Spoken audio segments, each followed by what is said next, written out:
Assalamualaikum warahmatullahi wabarakatuh. Yang terhormat Bapak Ibu dosen penguji uji kinerja pada PPG Transformasi Pendidikan Agama Islam tahun 2025. Perkenalkan, nama saya Miftahur Raifah, mahasiswa PPG PAI tahap 4 tahun 2025 di LPTK UIN Sunan Kalijaga Yogyakarta dengan NIM 25414131783. Pada hari ini, Kamis, tanggal 22 Januari tahun 2026, saya akan melaksanakan praktik pembelajaran dalam rangka penilaian uji kinerja di kelas 5 pada Madrasah Ibtidaiyah Al-Azhar Prambon Nganjuk dengan materi harmoni dalam ekosistem. Terima kasih dan selamat menyaksikan. Wassalamualaikum warahmatullahi wabarakatuh. Assalamualaikum warahmatullahi wabarakatuh. Waalaikumsalam warahmatullahi wabarakatuh. Apa kabar hari ini? Baik, Bu. Alhamdulillah. Sebelum kita memulai pelajaran hari ini, kita berdoa dulu ya. Doa dipimpin oleh Mas Farhan. Berdoa mulai.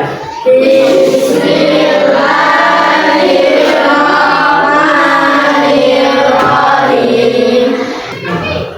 Sekarang saya absen dulu. Hari ini ada yang nggak masuk?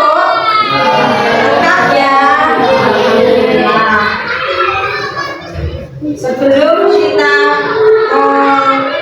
mulai pelajaran hari ini, untuk memupuk rasa nasionalisme, kita menyanyikan lagu Nasional Indonesia Raya dulu ya, dipimpin oleh Mbak Citra.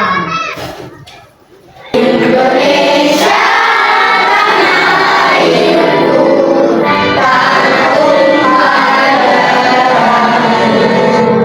Di sana aku berdiri, sebagai pandu ibumu. Anak-anak sudah tahu apa itu ekosistem? Sedikit. Ekosistem, apa itu ekosistem? Tempat hidup makhluk hidup dan lingkungan. Apa ekosistem di sekitar kita? Ada yang tahu? Contohnya di sungai. Ada lagi di mana? Ini kita nanti akan mempelajari tentang harmoni dalam ekosistem. Dalam bab ini, tujuan pembelajaran kita yaitu yang pertama melalui kegiatan berdiskusi. Ini nanti kita akan berdiskusi seperti biasanya. Peserta didik dapat mengurai peran makhluk hidup dan peran jaring makanan dalam keseimbangan ekosistem. Tadi sudah dibahas ya apa itu ekosistem? Sudah tahu ya? Apa yang kalian ketahui tentang peran berbagai jenis makhluk hidup? Ada yang tahu? Apa? Ada yang tahu? Sebagai komponen biotik dalam ekosistem. Ya. Kemudian apa peran tumbuhan, herbivora dan karnivora dalam ekosistem? Ada yang ingat? Ya, untuk menjaga stabilitas dalam ekosistem. Terus apa saja perubahan lingkungan yang mungkin terjadi di sekitar kita? Apa? Ya, banjir, pencemaran. Terus apa lagi ya? Longsor. Tambah lagi gempa bumi ya. Terus menurut kalian apa yang bisa mempengaruhi lingkungan hidup? Tadi sudah disinggung di pertanyaan sebelumnya, yaitu faktor alam seperti dan gempa bumi, dan selain faktor alam juga ada faktor dari ulah manusia. Contohnya apa? Contohnya ya buang sampah sembarangan, terus pelebaran bonggol, penggundulan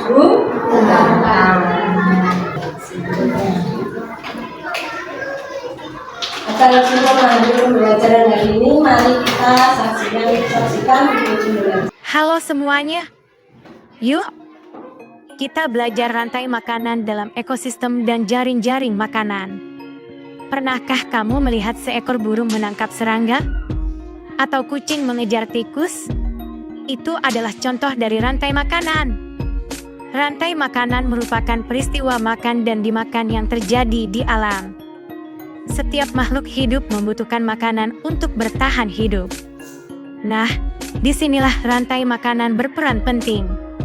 Rantai makanan adalah urutan perpindahan energi makanan dari tumbuhan hijau, produsen, ke herbivora, pemakan tumbuhan, kemudian ke karnivora, pemakan daging, dan seterusnya. Setiap makhluk hidup dalam rantai makanan memiliki peranan masing-masing. Berikut ini komponen dalam rantai makanan. Produsen. Makhluk hidup yang dapat membuat makanan sendiri, biasanya tumbuhan hijau. Mereka menggunakan sinar matahari untuk mengubah air dan karbon dioksida menjadi makanan melalui proses fotosintesis. Konsumen. Makhluk hidup yang tidak dapat membuat makanan sendiri, sehingga mereka harus memakan makhluk hidup lain. Konsumen dibagi menjadi beberapa tingkatan.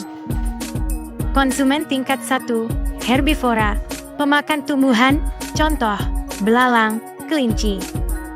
Konsumen tingkat 2, karnivora, pemakan daging, contoh, katak, ular.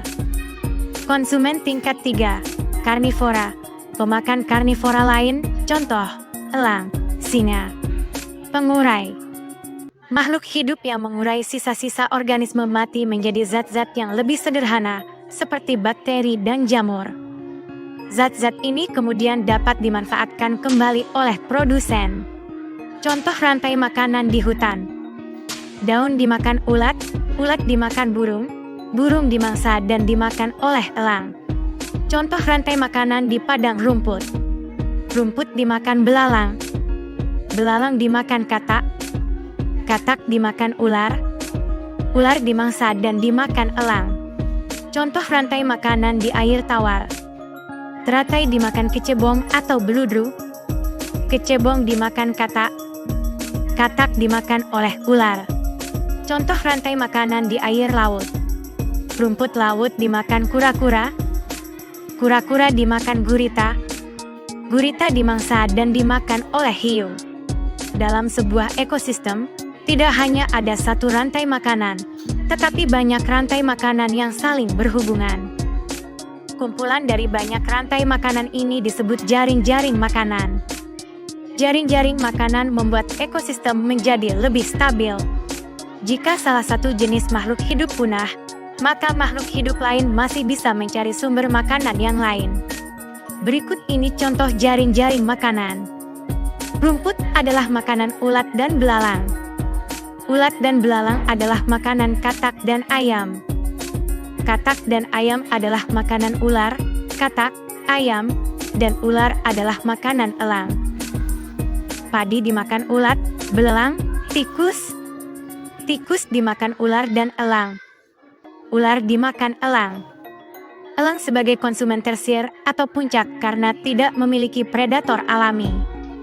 Setelah burung elang mati, pengurai, bakteri dan jamur akan mengurai bangkainya. Rantai makanan sangat penting bagi kelangsungan hidup semua makhluk hidup di bumi. Jika salah satu mata rantai terputus, maka keseimbangan ekosistem akan terganggu. Misalnya, jika populasi serangga berkurang drastis, maka populasi burung pemakan serangga juga akan berkurang.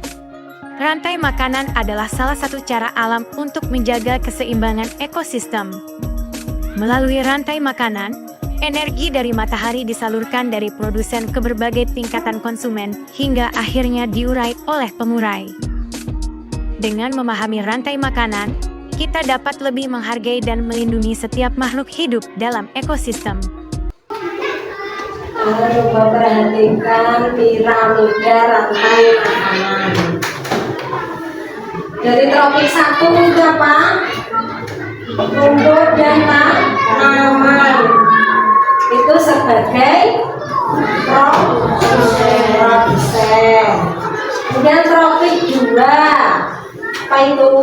Ulat, begalang, tikus. Berperan sebagai konsumen tingkat 1. Kemudian tropik 3 ada ayam dan bata. Itu sebagai konsumen tingkat 2. Ya. Tropik 4 ular dan elang merupakan komponen puncak, itu konsumen ketiga, itu yang paling tinggi. Ekosistem yang harmonis adalah sistem di mana semua komponen termasuk tumbuhan, hewan, dan mikroorganisme bekerja sama untuk menjaga keseimbangan. Namun, berbagai gangguan dapat menyebabkan ketidakseimbangan dalam ekosistem. Ya, mari kita eksplorasi beberapa kasus gangguan dan dampaknya terhadap keseimbangan ekosistem.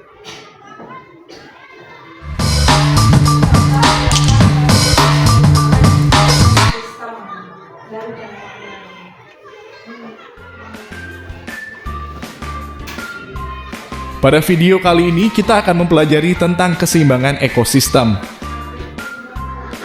Keseimbangan ekosistem adalah kondisi di mana hubungan antara komponen biotik dan abiotik dalam suatu ekosistem berjalan secara harmonis dan seimbang. Ketidakseimbangan ekosistem terjadi apabila salah satu komponen pada ekosistem itu rusak. Misalnya populasi tikus di sawah sedikit karena terus diburu oleh para petani sehingga mengakibatkan populasi ular menurun karena kehabisan makanan berupa tikus. Faktor-faktor yang memengaruhi keseimbangan ekosistem. Perubahan ekosistem dapat mengganggu keseimbangan ekosistem. Keseimbangan ekosistem terjadi karena faktor alam dan faktor kegiatan manusia. Faktor alam yang memengaruhi keseimbangan ekosistem yaitu gunung meletus, gempa bumi, tsunami, dan tanah longsor. Faktor kegiatan manusia yang memengaruhi keseimbangan ekosistem yaitu penebangan pohon secara liar dan pembakaran hutan, pembuangan limbah dan sampah, perburuan liar beberapa hewan seperti badak, harimau, dan burung cendrawasih, dan penangkapan ikan di laut dengan racun atau peledak dapat menyebabkan rusaknya terumbu karang. Dampak terganggunya keseimbangan ekosistem, hilangnya spesies penting dalam ekosistem, berkurangnya sumber daya alam, dan kerusakan lingkungan. Upaya menjaga keseimbangan ekosistem, menghemat air, mengurangi penggunaan plastik sekali pakai, mengurangi penggunaan bahan kimia pencemar lingkungan, melakukan reboisasi, dan menjaga kelestarian hutan.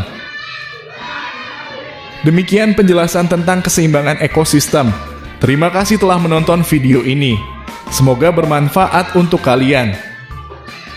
Penyebab ketidakseimbangan ekosistem diantaranya itu karena bencana manusia. Nah, seperti tadi sudah disinggung, bencana alam contohnya kan banjir, bumi, longsor. Dan kalau ulah manusia, dalam sampah sembarangan, pembakaran pohon, pemburuan liar. Di sini ada yang ditanyakan? Sudah paham? Sekarang tugas kelompok. Tugas kelompok membuat diorama. Ini guru berikan satu-satu per kelompok. Sudah dibagi ya seperti biasa kelompok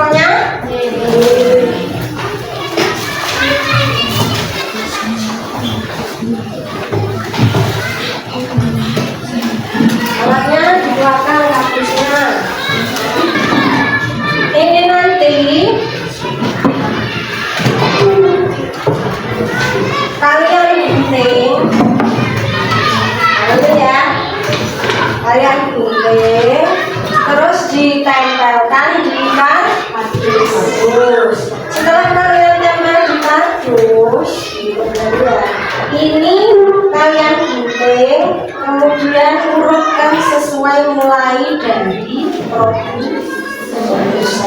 Kemudian yang ini kecil ini ditulis produsen, terus konsumen 1, konsumen 2, konsumen 3.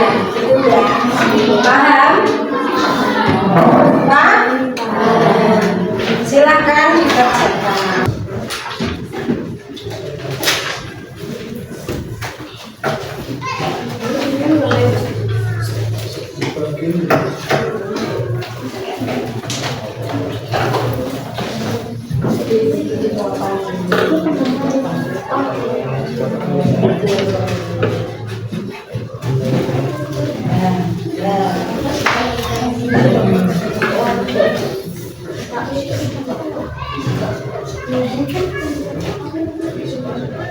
Ya itu sebenarnya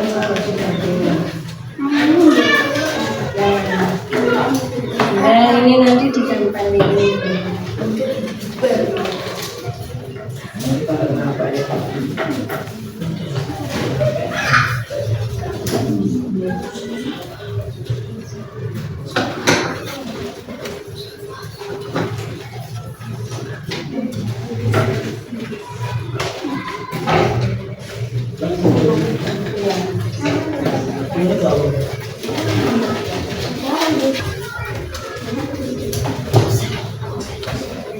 Kalau ada yang belum paham bisa ditanyakan.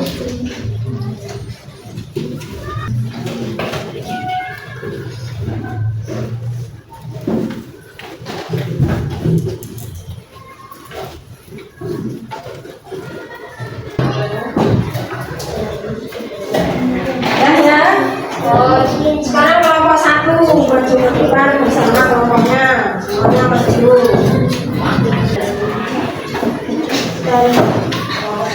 Kami dari kelompok 1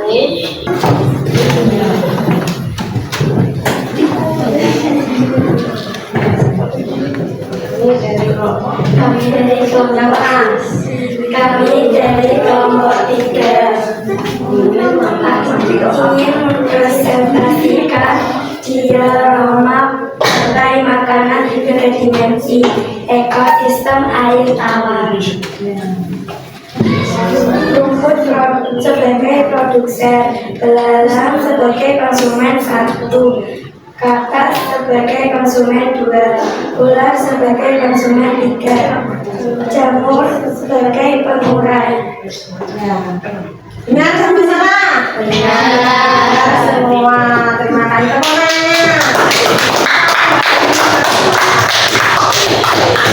Selama akan makanan dimensi ekosistem laut. Jadi komponen yang pertama adalah sebagai produsen. Yang kedua adalah Konsumen 1, konsumen 1, yang ketiga konsumen 2, terus konsumen Tiga. yang terakhir adalah pengurai. Selanjutnya tadi dari dampak ketidakseimbangan ekosistem apa tadi? Pemboman ikan. Dampaknya apa? Terumbu karang, terus apa? Ekosistem lautnya mati. Terus apa lagi?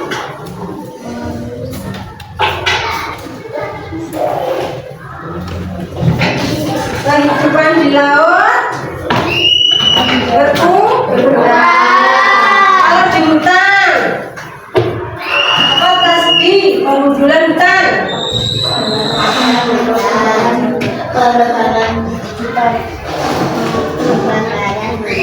Pembakaran hutan.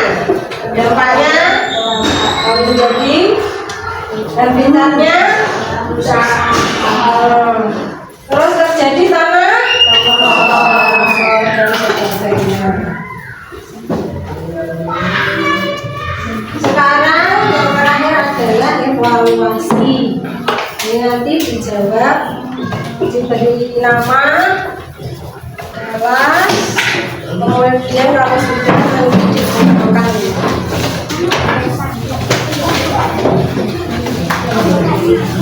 Satu-satu.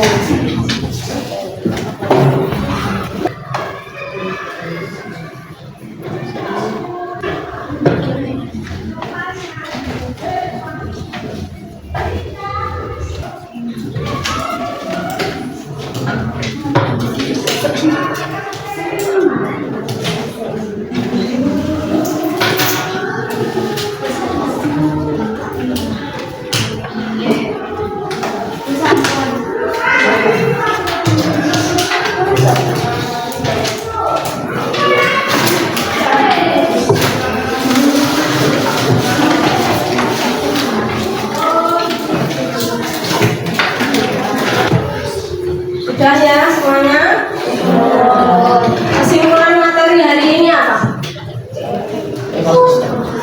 Ya, ekosistem. Ekosistem gimana saja tadi? Gimana? Oh, ya. Terus jika terjadi pemboman di air, dampaknya tadi apa saja?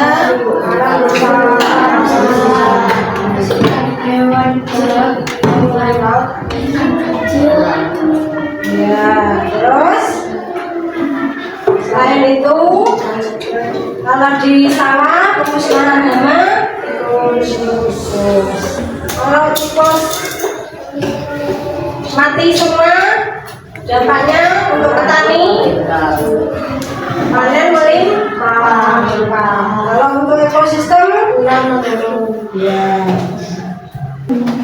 Setelah hari ini yang kita pelajari tentang ekosistem dalam harmoni, minggu depan insya Allah kita akan mempelajari tentang magnet.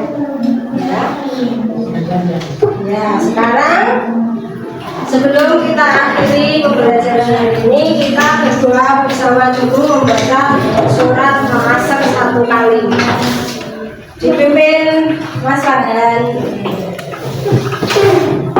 Berdoa pula.